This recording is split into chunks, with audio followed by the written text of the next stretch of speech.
भरातल्या सगळ्या महत्त्वाच्या घडामोडींचा घेऊया सविस्तर आढावा आणि बुलेटिनच्या सुरुवातीला या घडीची या तासातली अतिशय महत्त्वाची आणि मोठी बातमी पाहूया। अभिनेत्री प्राजक्ता माळीने मुख्यमंत्री देवेंद्र फडणवीसांची भेट घेतलेली आहे। भाजप आमदार सुरेश धस यांची मुख्यमंत्र्यांकडे तिने तक्रार केली।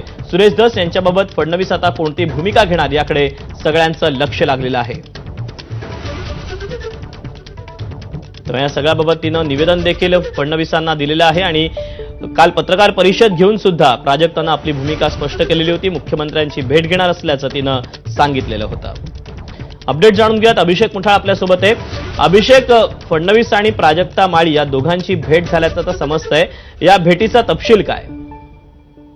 नक्कीच जर पाहायचं तर बीड प्रकरण हे कुठेतरी वेगळं वळण घेत आहे का असे प्रश्न सध्याला आपल्याला निर्माण होताना पाहायला मिळत आहेत। एकूणच आमदार सुरेश धस यांनी अभिनेत्री प्राजक्ता माळी हिचं नाव घेतल्यानंतर प्राजक्ता माळी हिच्याकडनं महिला आयोगाकडे तक्रार दाखल करण्यात आलेली होती। आता जर पाहायचं तर तिने मुख्यमंत्री देवेंद्र फडणवीस यांची देखील भेट घेतलेली आहे।